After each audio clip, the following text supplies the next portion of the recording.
কথালৈ কি দিব তেতিয়া ক'লে যে ৰাজাৰ দাৰকনীয়া সৰক পেলাই পাৰিণন্ত গালি ৰাজা অৱক শুনাই।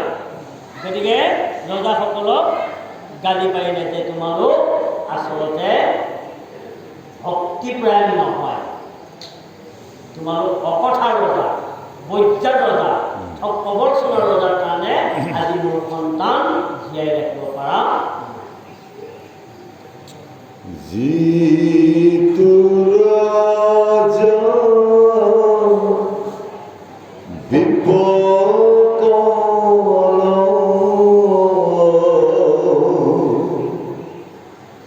কৰে খত কাৰো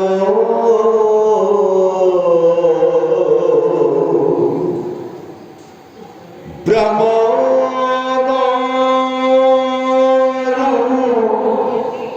কৰল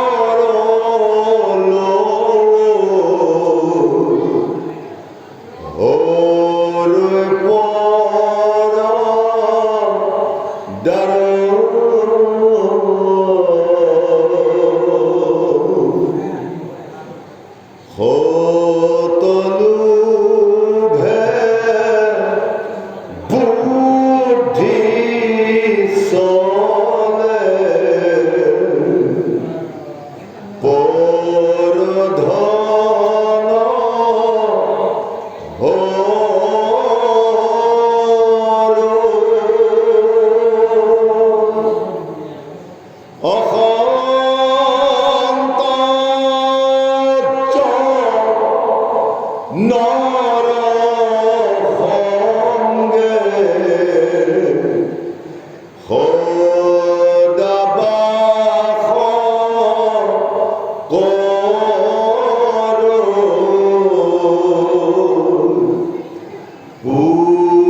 ডৰ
গতিকে তোমাৰ এই দ্বাৰকা ৰাজ্যত কি সদ্গতি হ'ব, কি সৃষ্টি বাঢ়িব।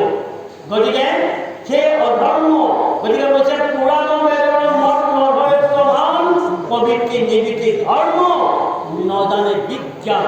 গতিকে প্ৰবৃত্তি কি বস্তু, নিবৃত্তি কি বস্তু, জ্ঞান কি বস্তু, বিজ্ঞান কি বস্তু, কিন্তু ইয়াত এইবিলাক একোৱেই নাই। জানে কি? জানে বুলি কৈছে যে অখণ্ড জন্মৰ সংজ্ঞা সদা বাস কৰে। যিসকল অখণ্ড, যিসকল ধৰ্মীয় বুলি কোৱা বস্তুটো একেবাৰে নাই, অসংগ অসৎ জনৰ লগতহে ৰজাৰ খাপ খাই আছে। সেইকাৰণে ইয়াক দ্বাৰকা চেষ্টাচাৰী, মানে ইয়াত এজনো ভাল নাই। বোলে লোভে পাখন লৰৰ পথৰ ধৰে চেষ্টাচাৰী লোভ, কেৱল লোভৰ বশৱৰ্তীত আছে, কেৱল মোৰ বাহিৰে আনৰ কথা কেতিয়াও চিন্তা নকৰে। মোৰ সেইকাৰণে কৈছে মই মতে অহংকাৰ, মই মতে গালি, এই মতে পুৰুষৰ আয়ুষ হয় হানি। এইকাৰণে মই শব্দটোৰ দ্বাৰা অহংকাৰ কৰি কৰি এতিয়া কি হৈছে, ক্ৰমান্বয়ে দ্বাৰকা পুৰি অধঃপতন যাবলৈ হৈছে। গতিকে এইবোৰ ত্যাগ কৰিব লাগে। সেইকাৰণে কৈছে যে অধৰ্মীবিলাক ত্যাগ কৰা। অধৰ্মীয় হৈছে কি? অধৰ্মীয়ে দেশ ৰসাতলৈ নিব, অধৰ্মীয়ে সমাজ শেষ কৰিব, অধৰ্মীয়ে গান ছিন্ন বিচ্ছিন্ন কৰিব, অধৰ্মীয়ে এখন ঘৰক নাশ কৰিব।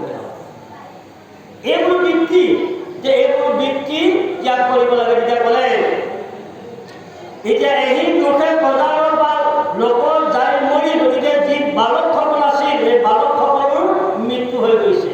প্ৰজাসকলটো মৰাটো বেলেগেই কথা, বালকসকলৰ মৃত্যু হৈছে সৰু সৰু কিছু।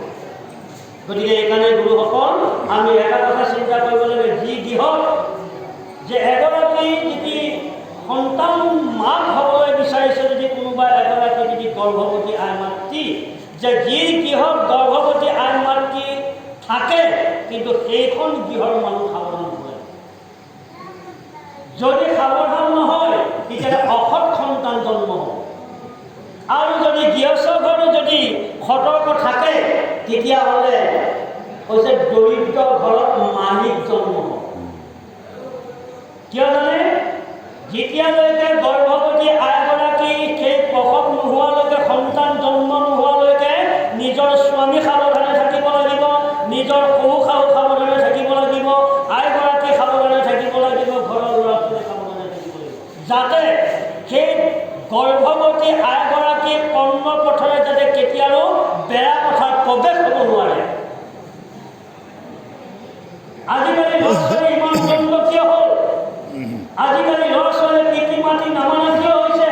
নিজৰ সন্তান নিজে 10 মাহ 10 দিন গৰ্ভত ৰাখি, কিন্তু ক্ৰমান্বয়ে সন্তান ডাঙৰ হোৱাৰ পিছত পিতৃ মাতৃয়ে সন্মানৰ, মানে সন্তানৰ পৰা পিতৃ মাতৃ অসন্মানী হ'ব লগা হ'ল। কিয় হৈছে? পিতৃ মাতৃ অসাৱধান। যদি হাই কাজিয়া যদি লাগি থাকে, কেছ মামলা যদি হয়, পৰৰ নিন্দা, পৰৰ ভৎসনা, পৰৰ হানি কাটি মাৰি, এইবোৰ কথা যদি গৰ্ভৱতী আইগৰাকীয়ে যদি শুনে, তেতিয়াহ'লে তাৰ সন্তানটো অসুখ হৈ জন্ম হ'ব। অসুখ হৈ জন্ম হ'ব।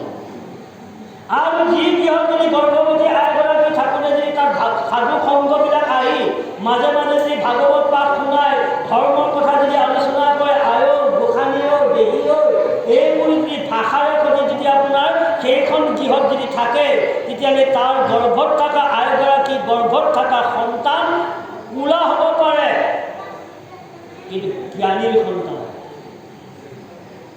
তেওঁ কোলা হ'ব পাৰে, তেওঁ পৰিয়াল উদ্ধাৰ কৰা এজন ভাল মানুহ হ'ব পাৰে। কিন্তু যদি আপোনাৰ আধুনিক বৃত্তি থকা মানুহ যদি হয়, লাগে ঢুকঢুকীয়া আপোনাৰ খৰীয়া মাছৰ দৰে বগা হওক, কিন্তু পিঠিতে আইন হ'ব আপোনাৰ।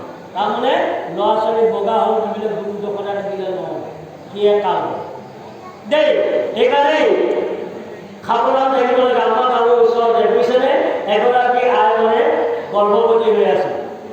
গিয়েকক কৈছিল, হেৰৌ মই আৰু কি শুৰুনি ঘুৰুনিয়ে ধৰিছোঁ, মই আৰু ক'ব পৰা নাই সেয়া।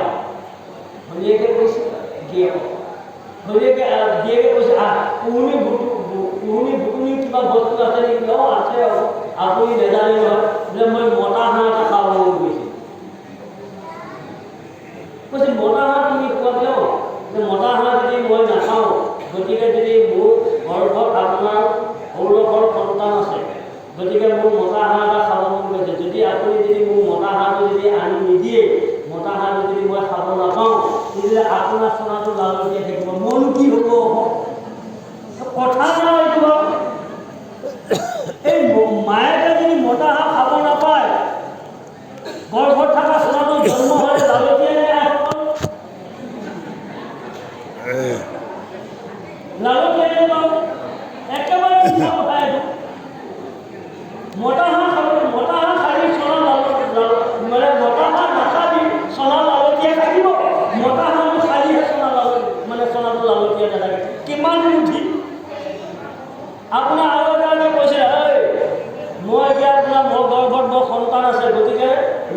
ঘৰ যদি মৰিয়া চৰাইজনী যদি আনি নেদ, ৰজা ঘৰ মৰিয়া চৰাইজনী যদি মই খাব নাপাওঁ, তেতিয়াহ'লে আপোনাৰ চৰণটো বেঙা হ'ব। মোৰ কি আহে কি যায়? ৰজা ঘৰ মৰিয়া চৰাই খাব নাপালে চৰাইটো বেঙা হ'বনে? ৰজা ঘৰ এডাল সূতা আনিলেও আপোনাৰ ফাঁচি কাঠত উঠাব, ঘনীয়েকে কিমান গিয়েকক মাৰ পুথিটো লগাই দিলে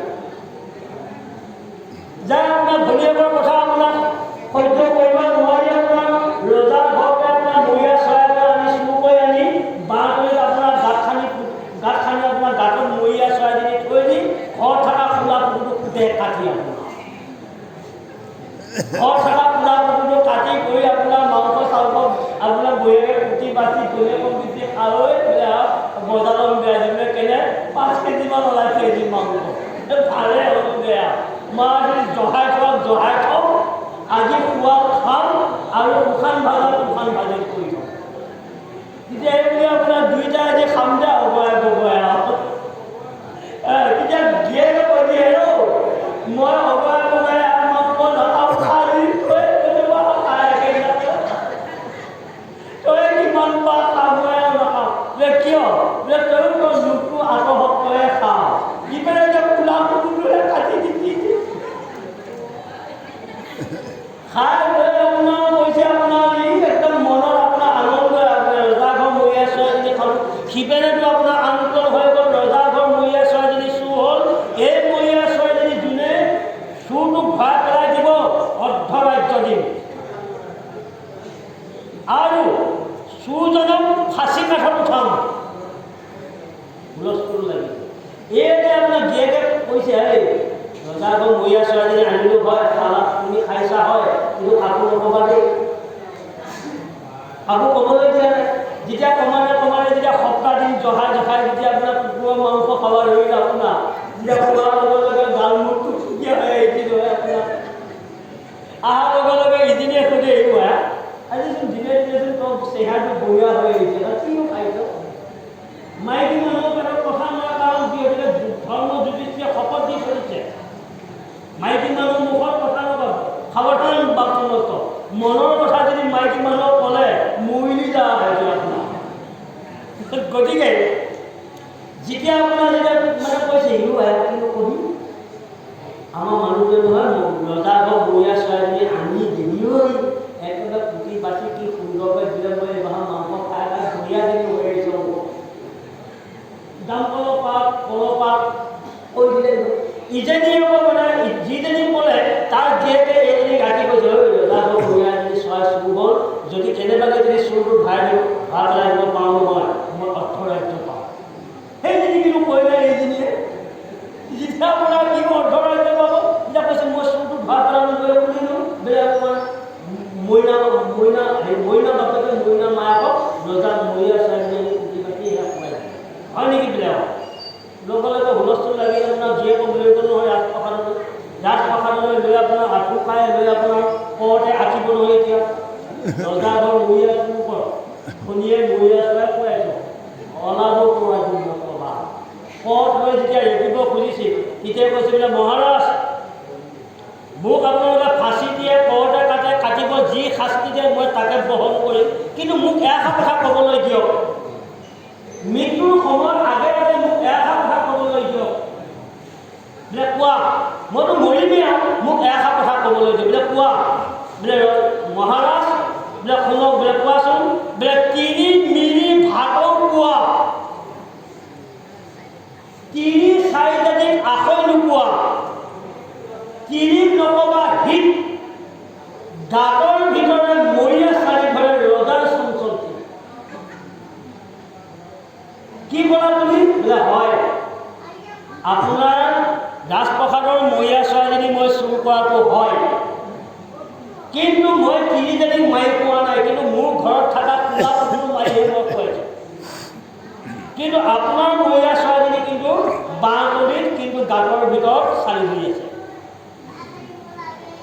হয়নে? বোলে যেতিয়া ৰজা ঘৰ যেতিয়া আহি চালি হয় একদম চালি ধৰি আছে। যদি এই 3টা কথা শুনিবলৈ যদি আপোনাৰ চৰাইজনী মাৰা হয় হাঁহি হাঁহি নবৈ নাই এতিয়া আপোনাৰ। গতিকে এইকাৰণে এতিয়া কৈছে যে যি দুষ্টৰ পুত্ৰৰ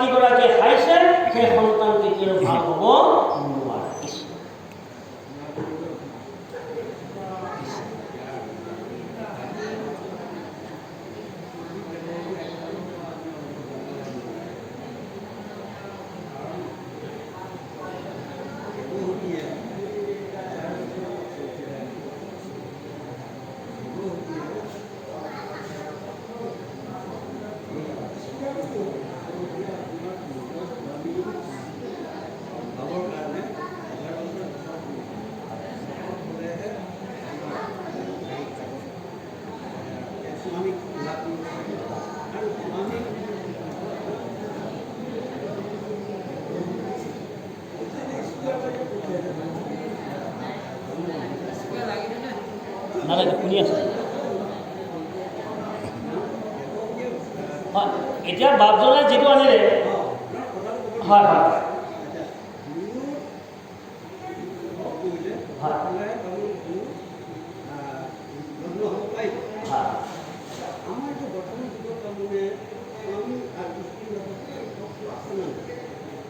এতিয়া এটা কথা হ'ল এটা কথা হ'ল প্ৰভু শুনক এতিয়া দেৱহূতিয়ে 100 বছৰ তপস্যা কৰিছিল এজন মনোমতন পুৰুষ পাবৰ কাৰণে হয়নে কদম্ব ঋষিয়ে 100 বছৰ তপস্যা কৰিছিল এগৰাকী মনোমতন তিৰোতা পাবৰ কাৰণে আজিকালি আকৌ মোবাইলৰ দ্বাৰা আকৌ সংযোগ হোৱা অহা হিচাপে কি পালন কৰিব আপোনাৰ কৃষ্ণ একা আশাতে কওঁ আপোনাৰ গতিকে আজিকালি আপোনাৰ সাৱধানে হ'ব আপোনাৰ কাৰণ যি নাম্বাৰ ওলাল সেই নাম্বাৰটো যদি কেনেবাকৈ লাগি গ'ল কাম হ'ল যে কাৰণ ইমান সাৱধানে খাই থাকিব নালাগে নহয় আপোনাৰ বিচনাত পৰি আৰামছে ঠেং পাক খুৱাই ফোন কৰি আপোনাৰ মানে ঘৰতে ওলাব আহি আপোনাৰ ঘৰতে ওলাব আহি দেই গতিকে আজিকালি ইমান ল'ৰা চাবৰ কাৰণে ইমান কষ্ট কৰিব নালাগে নহয় ছোৱালী চাবৰ কাৰণে ইমান কষ্ট কৰিব নালাগে নহয় খালি আপোনাৰ 1 লাখ টকা আপোনাৰ নালাগে নহয় 10,000 টকা মোবাইল এটা কিনি ল'ব পাৰি দৰা অভাৱে নাই ছোৱালী অভাৱে নাই এতে পজি মূৰ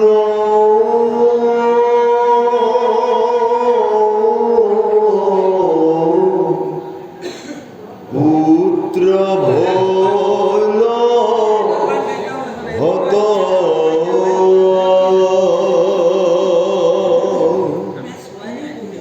মোৰ কিছু দুখ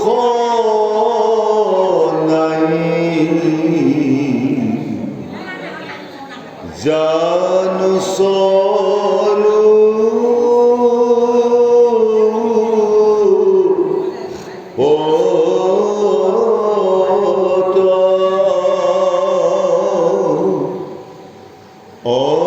অনাচাৰ যদু কুলে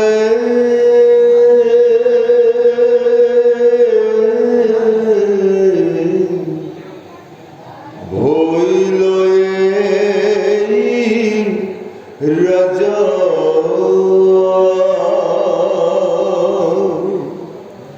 কোন সুখে হাত বন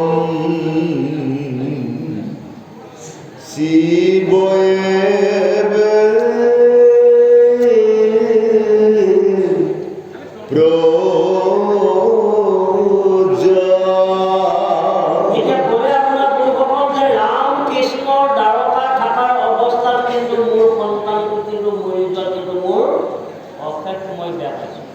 কিয় সকলোৱে পূজ্য ৰামক সকলোৱে সন্মান কৰে কৃষ্ণক সকলোৱে সন্মান কৰে তেনে ক্ষেত্ৰত বাৰে বাৰে মোৰ পত্নীৰ পৰা জন্ম হোৱা সন্তানটো কিয় মৰি আছে তাৰমানে ইয়াত নিশ্চয় দুষ্ট ৰজাবোৰ আছে অজ্ঞান ইয়াত জ্ঞান নাই ইয়াত ধৰ্ম নীতিকাস্থ নাই সেইকাৰণে সন্তান মৰি আছে বুলি বামুণে আপোনাৰ কি কৰিলে দাবী কৰিছে আপোনাৰ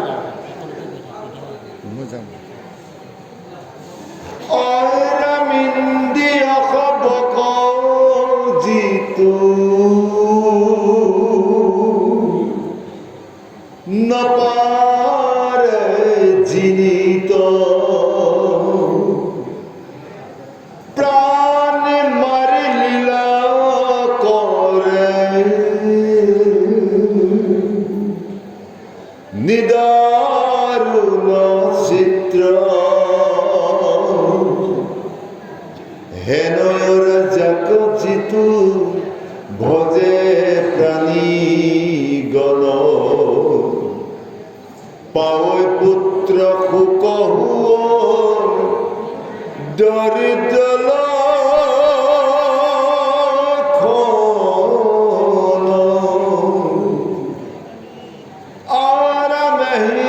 মতে ব্রাহ্মণ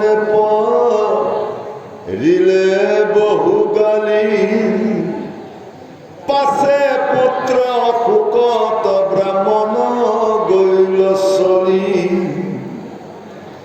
কৃষ্ণ ৰাম প্ৰমুখ্যে শুনিলে সভাসদে কেহু কিছু নুবুলিয়া ৰহিলা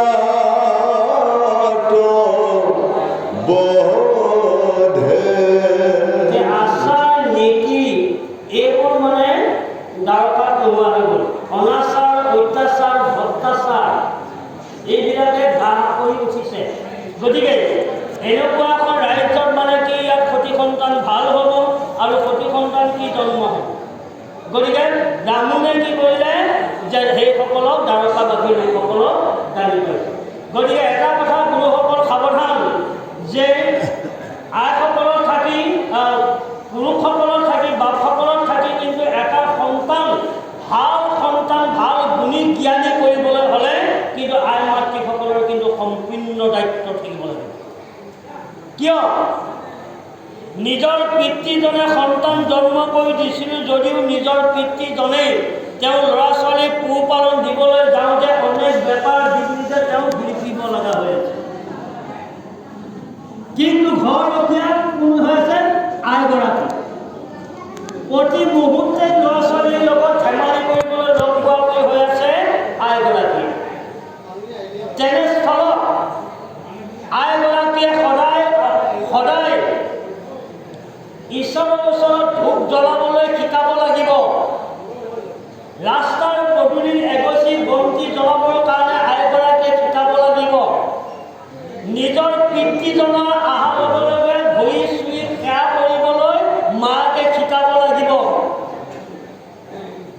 এইবোৰ নীতি, এইবোৰ ভক্তি যে তোমাৰ বাবা আহিছে, তোমাৰ পিতাই আহিছে, গতিকে তুমি যোৱা বোপা, যোৱা আই, তোমাৰ বাপে তুমি সেৱা কৰা, তেতিয়া তুমি বাপে ভাল পাব, বাপেহঁতে মৰম কৰিব, বাপেহঁতে আশীৰ্বাদ দিব, যোৱা সেৱা বোপা। এইটো আদৰ্শ। এই আদৰ্শবিলাক যেতিয়া নিজৰ মাতৃয়ে যেতিয়া নিজৰ পিতৃক যদি সেৱা কৰিবলৈ শিকাব, আকৌ তোমাক আহি যেতিয়া ক'ব বোপা মোকো সেৱা কৰা, বাপে সেৱা কৰিলে নহ'ব নহয়, মোকো সেৱা কৰা, তোমাৰ মোৰ মা হয়, মই তোমাক জন্ম কৰিছোঁ, তুমি মোক সেৱা কৰা। এইবোৰ আদৰ্শ যদি মাতৃয়ে যদি শিকায়, তেতিয়াহ'লে সেইটো ল'ৰাই সৰুকালতকৈ ডেকা হ'লেও তেওঁ মাকক বাপেকক সেৱা কৰিবৰ কাৰণে লাভ নাপায়, আন এজনক সেৱা কৰিবৰ কাৰণে তেওঁ বেয়া নাপায়। এইবোৰ শিক্ষাই নাই, এইবোৰ ব্যৱহাৰ নাই। যে এইবোৰ ব্যৱহাৰ নোহোৱাৰ কাৰণে কি হৈছে, পিতৃ মাতৃসকল আজিকালি ঘৰ এৰি বৃদ্ধা আশ্ৰমত ভাত খাব লগা হৈছে। ইয়াৰ মূল কাৰণ ইপিনে কয় আমি গৃহলক্ষ্মী, আমি ঘৰৰ লক্ষ্মী। গতিকে মই আপোনালোকক গালি পৰা নাই, এইবোৰ ধৰ্ম নীতি ৰক্ষা কৰিবৰ কাৰণে আজি বামুণে গালি পাৰিছে যে এইখন দেশত নীতি কাষ্টা ধৰ্ম বুলি কোৱা বস্তুটো নাই, মান সন্মান বুলি কোৱা বস্তুটো নাই। গতিকে ইয়াত কি ভাল সন্তান জন্ম হ'ব, কি ভাল সন্তান ইয়াত থাকিব, এই বুলি ব্ৰাহ্মণে গালি দি আছে।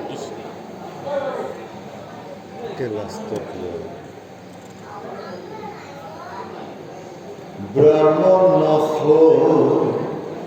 তিয়দি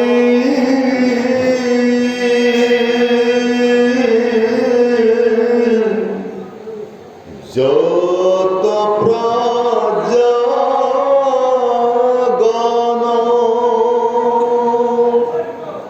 সবাৰে সমস্ত কাম কৰিলা পূৰণ, ইন্দে যেন বৰশীয়া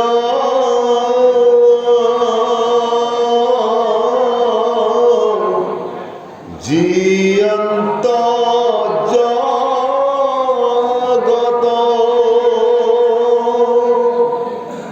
হৰি খবৰ পুৰী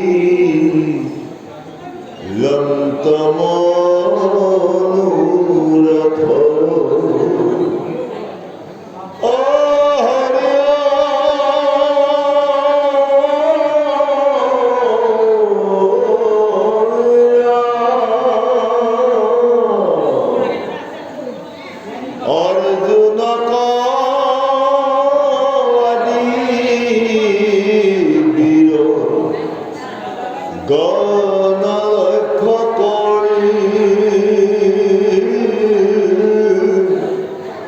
অধৰ্মীৰা যাক হবে সংহাৰিলা হৰি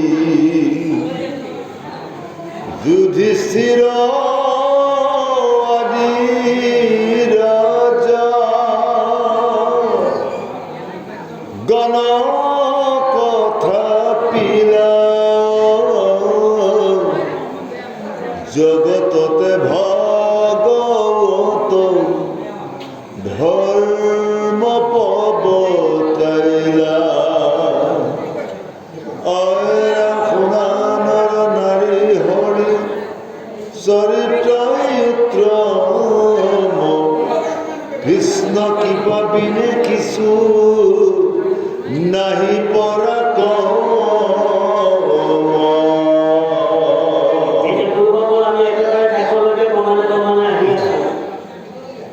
ব্ৰাহ্মণ ক্ষেত্ৰীয় আদি যত প্ৰজাগণ সবাৰে সমস্ত কাম কৰিলা পূৰণ ইন্দ্ৰে যেন বৰষীয়া জীৱন জীয়ানন্দ জীৱন। গতিকে ইন্দ্ৰৰে যেতিয়া পূজা পোৱা নাছিল, পূজা নোপোৱাৰ কাৰণে ইন্দ্ৰৰে খবৰ থাকিব নোৱাৰি বজ্ৰকে ধৰি তেওঁ বৰষুণ দিছে। সেই বৰষুণৰ দ্বাৰকাবাসী লোকসকল মানে গোকুলবাসী লোকসকল হাহাকাৰ কিমান নোহোৱা হৈ গৈছে। সেই গোকুলবাসী লোকসকলক ভগৱন্তৰে গোবৰ্ধন পৰ্বত দাঙি মানে সেই গোকুল যুৱগোপীসকলক ৰক্ষা কৰিছে। তেনে এজন বীৰত্বৰ বীৰ কৃষ্ণৰ থকাৰ পিছত এই দ্বাৰকা ৰাজ্যৰ তেতিয়াহ'লে আজি বাৰে বাৰে ইমান অনাষ্ট কিয় হ'ব লগা হ'ল? জগতৰ ভগৱানৰ ধৰ্ম ক'ব নোৱাৰিলে, কাৰণ ভগৱান হ'ল ভাগৱত। ভগৱানে হৈছে ভাগৱত।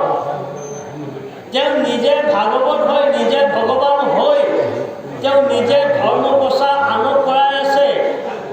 তেওঁ নাম আনে ধৰ্ম কৰি আছে। আজি তেওঁৰ ৰাজ্যত এনেকুৱা বিশৃংখলা কিয় হ'ল? বামুণে ধৰি লৈছে। তেওঁৰ ৰাজ্যত কিয় হৈছে? তাৰমানে ধৰ্ম আনকহে শিকাই আছে, তাৰমানে নিজৰ পৰিয়ালটো শিকোৱা নাই। এইকাৰণে আজি এই ব্যৱস্থা হৈছে। নিজৰ ঘৰখনত ধৰ্মৰ কথা শিকোৱা নাই।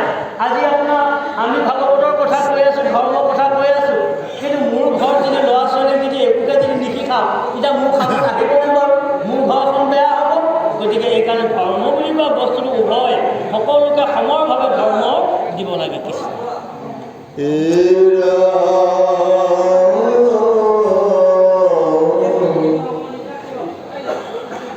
অৰ্জুন বীৰৰ হেন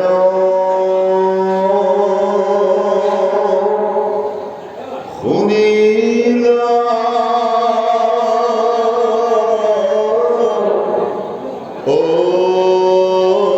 অৱস্থা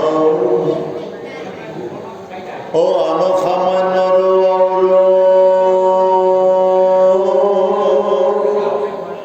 কি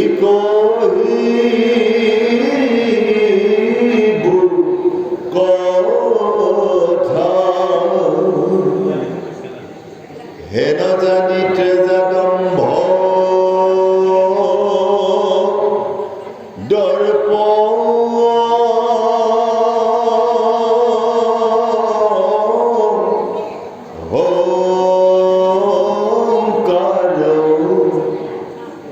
কৃষ্ণৰ কৃপাক মাত্ৰ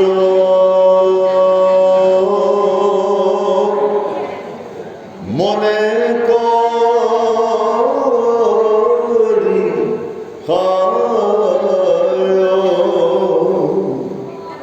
শ্ৰৱণ কীৰ্তন তান নেৰিব ভকতি তেবে জানায় প্ৰয়াস তৰিবা দুৰ্গতি মৰা পুত্ৰবাণী কৃষ্ণে দিলা ব্ৰাহ্মণৰ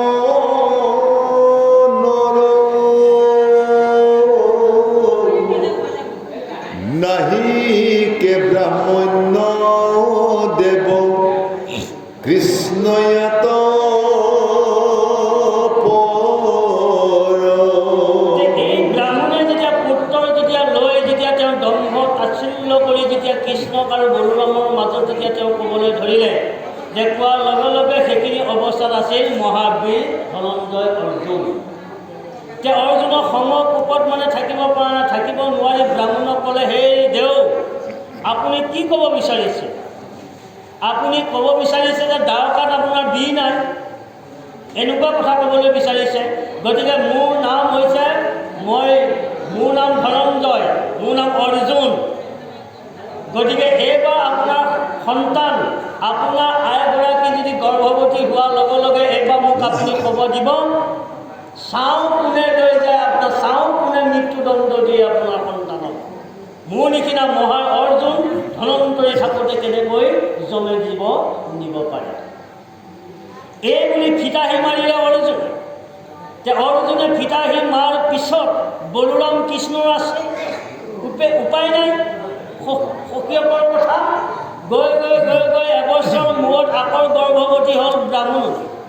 যে আকৌ গৰ্ভৱতী হোৱাৰ পিছত যেতিয়া অৰ্জুনক জনালে, যে অৰ্জুনক জনোৱাৰ লগে লগে সেই প্ৰসূতি গৃহলৈ আহি অৰ্জুনে এটা টিপৰো সৰকিব নোৱাৰ কৰি কাৰে মাৰি মাৰি গোটেই আৱৰণ কৰি দিলে।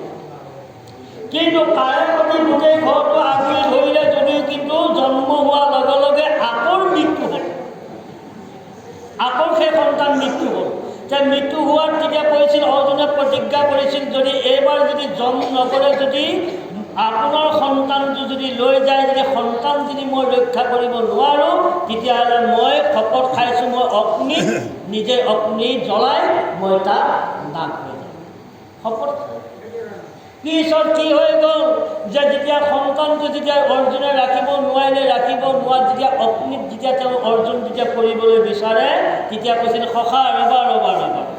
যে কৃষ্ণই কৈছিল সখা ৰবা ৰবা, বোলে কি কয়, বোলে আপুনি নেজানে নেকি, আপোনাৰ চকুৰ আগতে আপোনাৰ ওচৰতে ব্ৰাহ্মণে ইমান অহংকাৰ কৰাৰ কাৰণেই মই সন্তানটো ৰক্ষা কৰিব পাৰিম বুলি মই কথা দিলোঁ, আৰু যদি সন্তান ৰক্ষা কৰিব নোৱাৰোঁ, তেতিয়াহ'লে মই অগ্নিত মই নিজে জাপ দি মৃত্যু হ'ম। গতিকে সন্তান যিহেতুকে মই ৰাখিব নোৱাৰিলোঁ যেতিয়া, গতিকে মই মৃত্যু হ'বই লাগিব বোলে সখা। এইকাৰণে কৈছে যে অল্প বিদ্যা ভয়ংকৰ, অলপ বিদ্যা তোমাৰ থাকিল বুলিয়ে তুমি ইমান ফিতাহী মাৰি ইমান ডাঙৰ কথা তুমি ক'ব নালাগে। আচলতে তুমি লজ্জা পাইছা, তুমি লাজত মুখ ওপৰলৈ কৰিব পৰা নাই, গতিকে এয়াই তোমাৰ অগ্নিয়ে তোমাক দাহন কৰা হৈছে। গতিকে তুমি চিন্তা কৰিব নালাগে। বলা, এই ব্ৰাহ্মণৰ যি 6টা পুত্ৰৰ মৃত্যু হ'ল, এই 6টা পুত্ৰ আনিবৰ কাৰণে দুইজনে যাব লাগিব। ক'লৈ বোলে ওলোৱাচোন তুমি, ওলোৱা। গতিকে এনেকৈ কৰি যেতিয়া 4টা ঘোঁৰা যেতিয়া স্বজন কৰি কৈছে, আপোনাৰ এই 4টা ঘোঁৰা স্বজন কৰি অৰ্জুনক সাৰথি কৰি লৈ আপোনাৰ সেই লোকালোকলৈ গৈ আপোনাৰ যি প্ৰভু ভগৱন্তৰ অনন্ত য'ত স্বয়ং সজ্জা কৰি আছে তাত প্ৰৱেশ হ'ল। তাত প্ৰৱেশ হোৱাৰ লগে লগে তেতিয়া ক'লে ভীম অৰ্জুনক, কৃষ্ণ আৰু অৰ্জুনক দেখি ভগৱন্তৰ অনন্তই ক'লে, কিয় আহিলা তোমালোকে মায়াত পচি গ'লাগৈ। 125 বছৰৰ কাৰণে মই তোমাক পঠিয়াই দিছিলোঁ, যে 125 বছৰ পাৰ হৈ যোৱাৰ অৱস্থা হৈ গ'ল, জীৱসকলৰ মায়া মোহত পৰিলা। গতিকে তোমালোকৰ মুখ চাবৰ কাৰণে মই ব্ৰাহ্মণৰ 6টা সন্তান মই লৈ আহিছোঁ। আকৌ এই ব্ৰাহ্মণৰ 6টা সন্তান লৈ অহাটো তোমালোকৰ গাৰ পুৰণি ধৰি গ'ল। তোমালোকে জীৱৰ প্ৰতি ইমান দয়া ভাৱ আহিল, ইমান মৰম আহিল।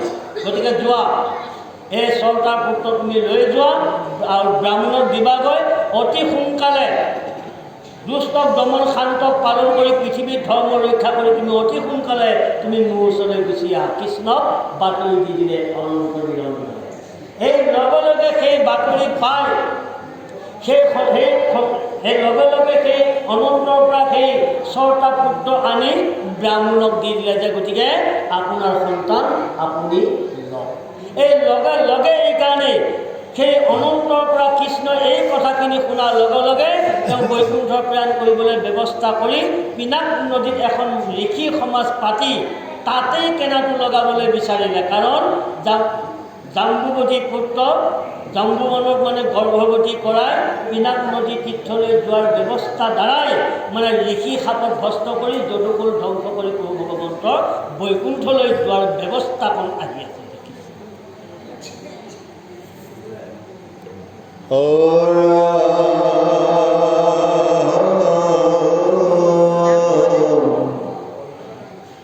হেন নিজ দেৱ যদি বিপ্ৰে ভজয় খাইলে দুই চক্ষু শাস্ত্ৰ মিছা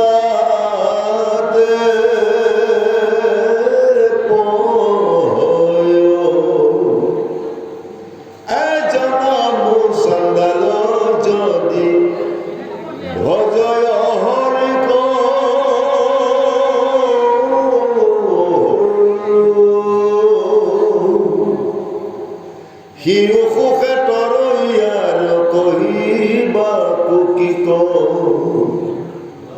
ভাৰ্যা পুত্ৰ ধন জন সুখ মাত্ৰ সূজ হৰি হৰি কিনু লোক কৃষ্ণ পল ভোজন মহাসৰ্পে কোপে যেন আচৈ ফেন্ত তুলি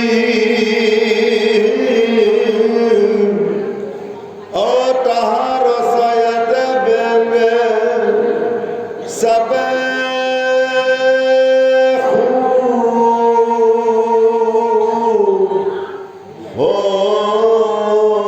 বুলি তিলেকে গিলিবে খাপে তাকো নাম নয়ন বিষয়ৰ গৃহ বাস জানায়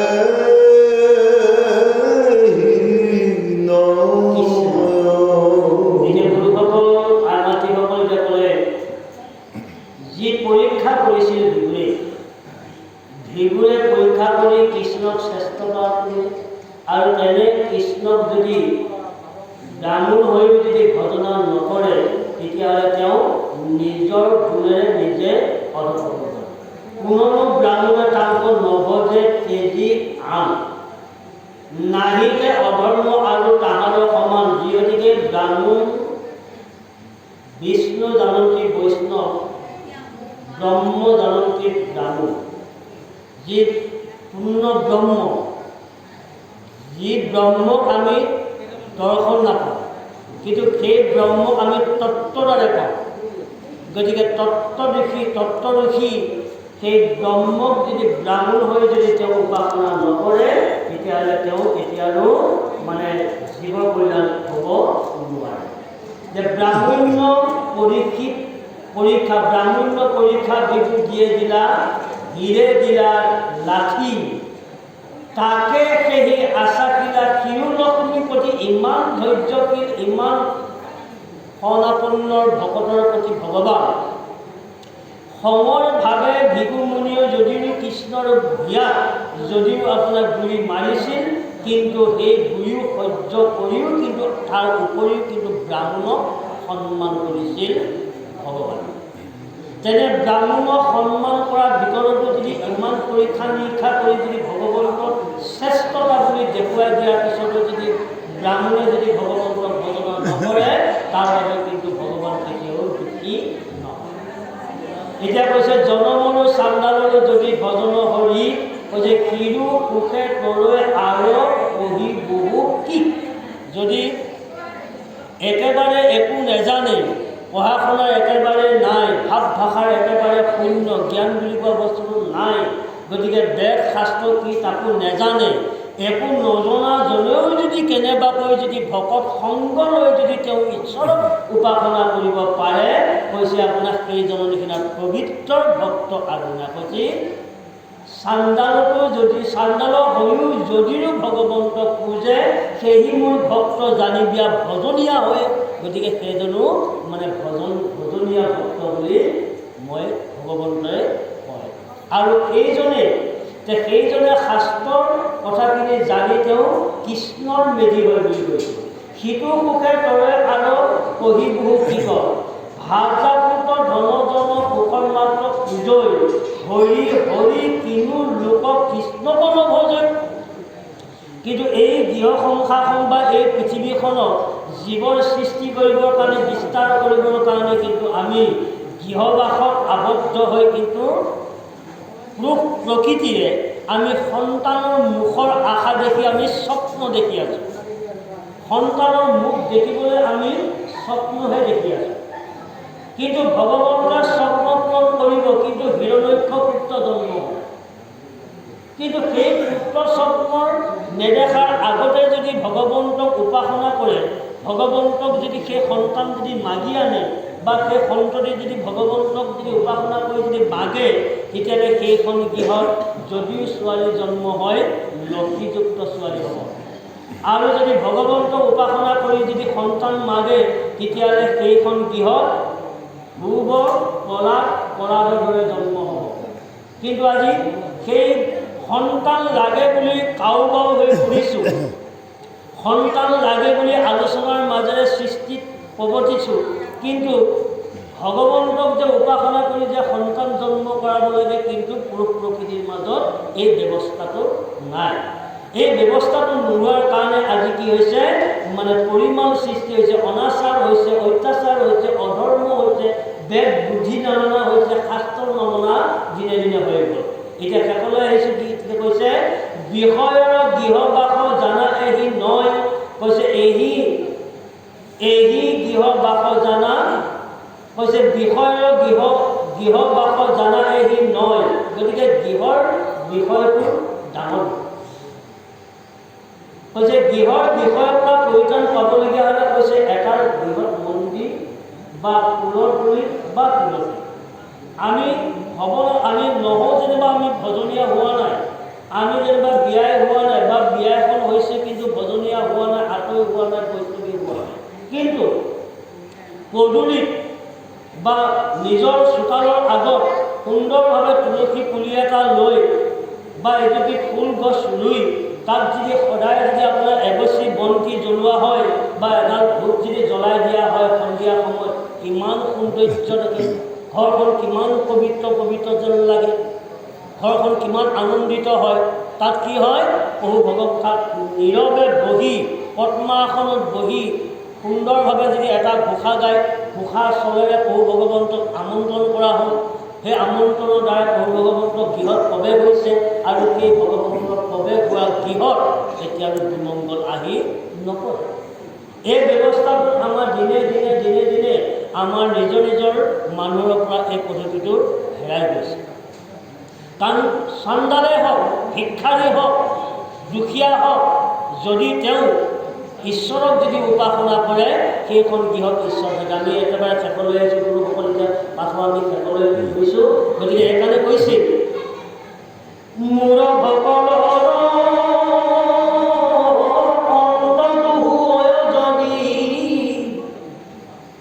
মিন্ময় মূৰ্তিক পূজয়,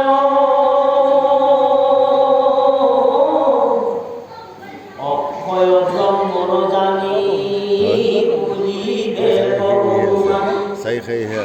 দাসয়া মুহুক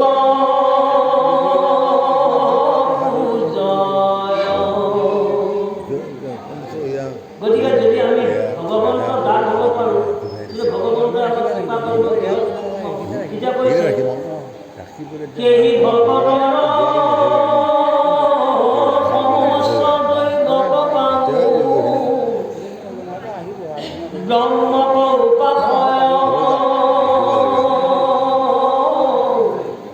তুলসী পত্ৰৰ জলে কিনি আনিলে গৌক, তাৰ সমে এৰাই। আমি টকা খৰচ কৰিব নালাগে, ভঁৰালৰ পৰা মোনে পালাই ধান উলিয়াই ধান বানি চাউল কৰি পায়স ভগৱন্তক বনাই দিব নালাগে, কেৱল গছৰ পাত এটা দিব লাগে। তাকো যদি দিব নোৱাৰোঁ, কেৱল মুখৰ বাক্য এটা দিব লাগে। এইখিনিকো যদি আমি ভগৱন্তৰ ওচৰত দি যদি আমি প্ৰাৰ্থনা কৰিব নোৱাৰোঁ, তেতিয়াহ'লে আমিনো কিহৰ ভকত হ'লোঁ, কিহৰ মানুহ জন্ম ল'লোঁ? গতিকে এইখিনিকে আজি সেই ব্ৰাহ্মণৰ দ্বাৰাই আজি দ্বাৰকা নগৰত বুজাবলৈ বিচাৰিছে। এইখিনি যিখিনি কৰ্ম ব্ৰাহ্মণ হওক, ক্ষত্ৰিয় হওক, ক্ষুদ্ৰ হওক, বৈশ্য হওক কৰি আছে, তেওঁ বিলত ভাল সন্তান জন্ম হ'ব বুলি ভাবিবলৈ সিদ্ধান্ত দিয়ে। বালুজা হওক এই পৰমানন্দ গুৰু ভগৱন্তৰ ভক্তৰ মহাগুৰু বৈষ্ণৱ বা সমস্ত। গতিকে আমি সময়কো লক্ষ্য ৰাখি ইতিপূৰ্বে আমাৰ কমিটিৰ সিদ্ধান্ত মতে আমি ইমানতে আজি ভাগৱত পাঠভাগ সামৰণি কৰি ইমানতে আমি ব্যাখ্যা পাঠভাগ সামৰণি ৰাখি আমি যদি আজি আপোনালোকৰ ওচৰতে কিবা কথোপকথনৰ মাজেৰে ভুল হৈছে খবৰ অপাত মাজতে চৰণত আপোনালোকৰ শৰণ ৰাখিছোঁ, যাতে আপোনালোকৰ ওচৰত ঠাই দিব নাম। এই জানিলো কৃষ্ণ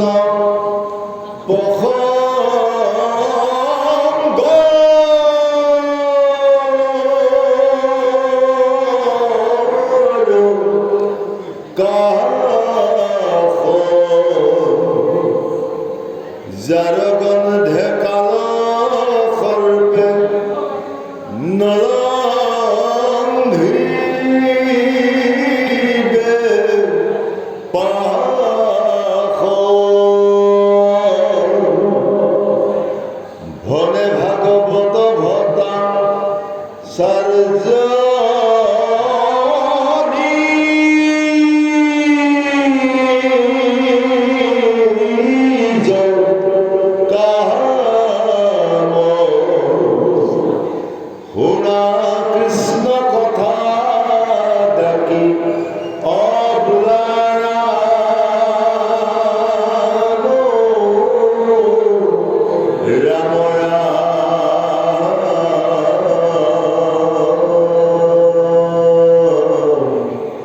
Krishna Hare Rama